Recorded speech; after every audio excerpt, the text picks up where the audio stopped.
Yo, what's up, guys? I'm here with my boy Zach. He just got first on our locals with Ho-Oh V. You know, Lugia's big bro. Who needs Lugia when you got Ho-Oh? Bro. So he's gonna take us through the ratios and show us the deck. Go ahead, take it away, Zach. Cool. So obviously we max out on the Ho. This is like pretty much your only attacker. Squawkabilly comes up sometimes to attach more energy. Ho-Oh's ability, for probably most of you who don't know, is if this card's in the discard pile, you can use its ability to attach 4 basic energies to it from the discard pile and put it onto your bench, but it does end your turn. Okay. But its Rainbow Burn attack is 100 plus 30 for each basic energy. So with the 4 that you get from Reviving Flame, you're hitting for 220 minimum, which for like Shan Pao, a lot of basic Vs and EXs, that's enough to usually get the KO. And you can keep doing this throughout the game, but just, 2 prizes is kind of yikes. We want to get Ho-Oh in there as quickly as possible, so Squawkabilly is very crucial to get both energies and Ho-Ohs into the discard pile, just to make sure that Ho-Oh is alive. The attack Motivate actually does come up a little bit. It came up quite a bit today with attaching more energy to Ho-Oh to have it hit for like 280, 310, which are kind of vital numbers. Luminion, so a lot of this deck is supporters like bosses, research, Ionos, pennies is ideal. And so having a way to kind of search these out is kind of crucial to boss up key targets if they want to like retreat and hide away. I decided to play an Arceus package to maybe we can't get enough energies into the discard. We can use Arceus to attach energy to Ho-Oh. V-Star lets us search out bosses or switch cards or whatever we're missing.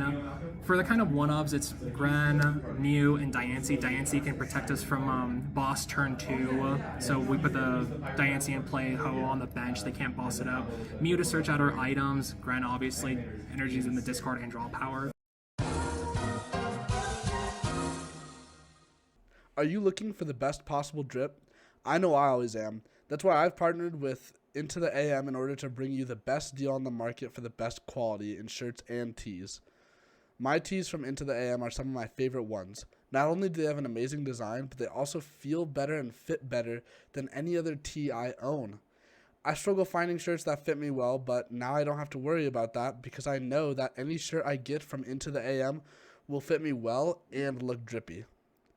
The best way to save money when shopping at Into the AM is using code TPG10 at checkout or clicking the link in the video description before you shop. This not only gets you the best deal available on the best tees on the market, but also helps you directly support me and the content I make. So you use code TPG10 at checkout to get the best deal on the best tees and support me as well. Now back to the regularly scheduled video.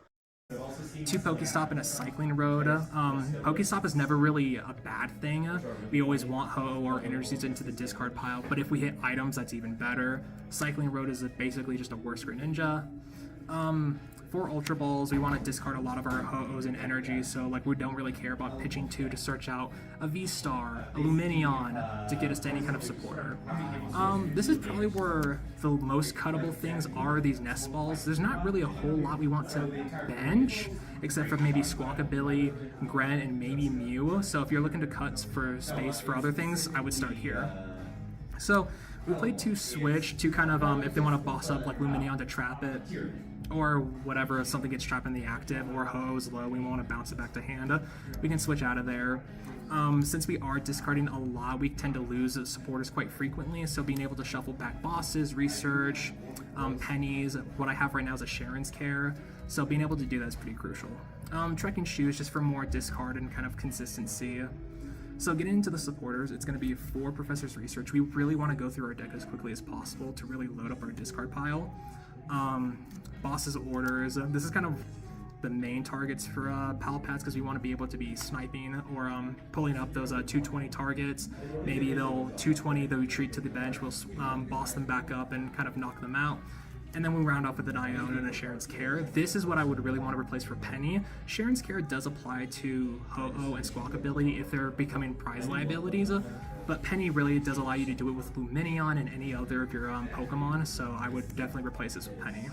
We have an EXP share to kind of trade energies between Ho-Ohs, but really what this has been doing the most for me is loading up Greninja to potentially use its Moonlight Shuriken. And then obviously the last 3 are Brave Charms. We can make Ho a 280 attacker that's swinging for 220 every turn. That's pretty tanky. It's hard to knock out. And for the energy, we kind of just play 2 of every energy except for 1 Psychic.